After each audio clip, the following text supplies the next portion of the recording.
Hi, today I wanted to talk about a whole outfit that I just sort of worked on for a fella. It's one of these things that I really like because he had it as a kid.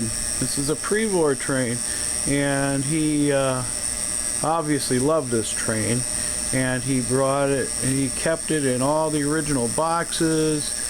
He had all the original equipment, and it's, you know, the wiring had gone over time and stuff, but he wanted to give it to his son, who's grown now.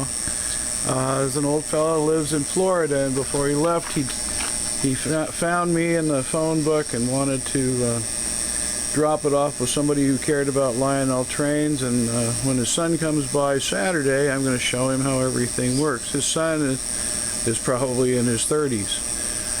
Witten is his name, and so he's gonna see this pre-war train. This was given to his father as a present for Christmas in like 1939, I believe. Anyway, it has a new light. The engine was completely frozen, so from old grease and stuff, so it has new brushes and everything. Number on the cab is 229.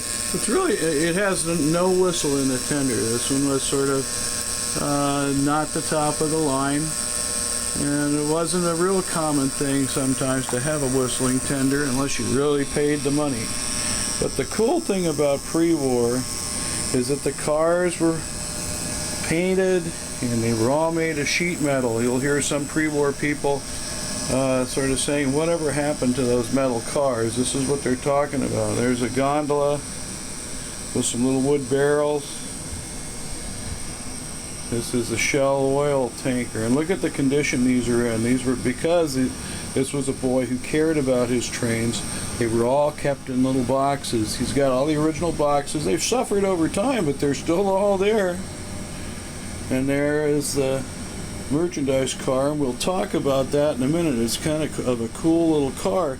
It sort of morphed into a merchandise car that they made later on. Lionel made, and then the final form for a car is the milk car, which is a really common car that Lionel made several versions of. And there's the caboose.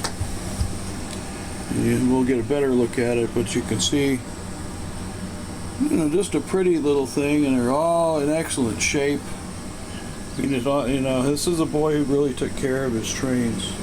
Anyway, I just wanted to show you real quick the merchandise car. You see the doors closed. This was Lionel's first shot at doing something like this. And if I can find the right thing, it works on the uncoupler track just like the modern ones do. You push the unload button. What happens is you load little boxes in this door here. Once they're loaded in there, the boxes said Baby Ruth on them. Little boxes. The boxes, each box is worth $6 if you can buy them for collectors. He has 11 boxes that he kept all these years with this train. I don't have them in here right now, but I'll show you the action of this door. So when you push the button,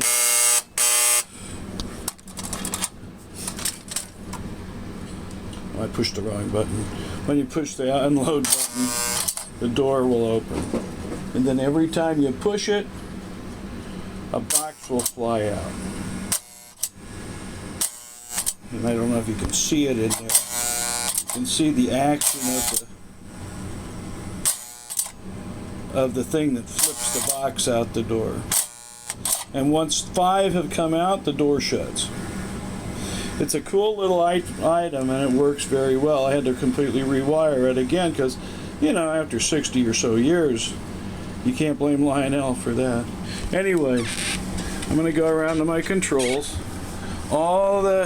It's such a smooth running little train. Of course, it's way before the days of smoke, but it's just a very nice engine. I'm going to reverse it for you.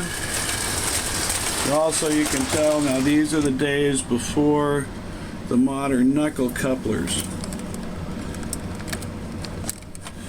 You can see how the pre-war couplers hook. Pre-wars, have two little hooks that hook together like that. Okay, it went in reverse. But now it's in forward, and I'm going to go ahead and put it just in forward so I don't have to take a chance on it stopping when it goes over a switch or a bump, because a lot of times, I've always had this problem on this layout, a lot of times switches automatically reverse themselves if they go over switches and the current breaks to them for a second. But I do want to show you how smooth this is, and you get a chance to see a nice little pre-war outfit going around the track for a while. I'm going to leave it here too, so when Matt picks this up on Saturday, he's going to get a fast lesson on how to make this car work. So here we go. You notice, because there is no magnet traction, it takes a bit to get it going. Everything slides, but it's pretty speedy once it gets going. And it's a pretty thing.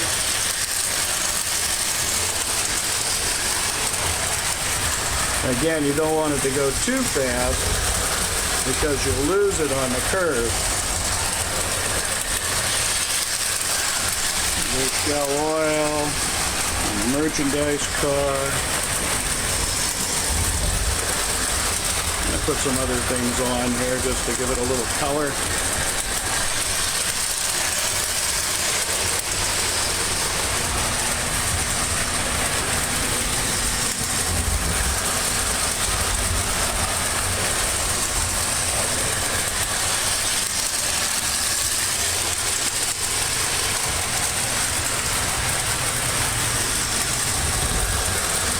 So this is now soon to be Matt Witten's pre-war outfit, pulled by a 229 engine, completely redone. Everything's rewired. Should run for another 75 years, although I would recommend service a little sooner. Works perfectly. The engine is not a particularly valuable engine. However, the merchandise car is a fairly valuable item.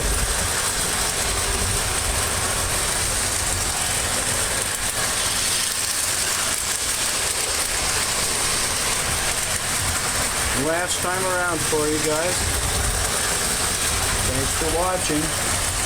As I say, I work on all gauges except HL. And everything from 1900 until they started putting circuit boards and things. Send me your Lionel. They'll all run just like this. And that's it.